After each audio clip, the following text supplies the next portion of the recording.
আমরা রাজধানী ঢাকাতে 110 মেগাওয়াট প্রাথমিকভাবে পরীক্ষামূলকভাবে লোডশেডিং করবার সিদ্ধান্ত গ্রহণ করেছি।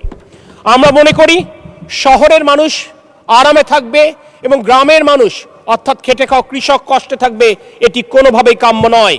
ঢাকায় লোড ম্যানেজমেন্টের ব্যাপারে আমি বলবো যে মেহেরবানি করে এটা যেন সংসদ থেকে শুরু হয়, সংসদ যেন এর বাইরে না থাকে, ওই লোড ম্যানেজমেন্টের আওতায় সংসদও যেন থাকে। এখানেও যেন যদি ঢাকার অন্য অংশে 1 ঘন্টা থাকে, এখানেও 1 ঘন্টা যেন বিদ্যুৎ না থাকে। এখান থেকে শুরু হোক, তাহলে জনগণ বুঝবে যে আমরা আসলে বাংলাদেশকে একটা ইউনিফর্ম কান্ট্রি হিসেবে বিল্ড আপ করতে চাচ্ছি। প্রবাসীদের জন্য নির্মাণ হচ্ছে দেশের প্রথম স্মার্ট সিটি, যেখানে থাকছে স্কুল, মসজিদ, হাসপাতাল, সুইমিং পুল, হেলিপ্যাড, পাঠাগার, জিম, সুপারমার্কেট, শিশু পার্ক সহ সকল নাগরিক সুবিধা। মাত্র 30 লাখ টাকা বিনিয়োগে মিলছে আকর্ষণীয় ফ্ল্যাট।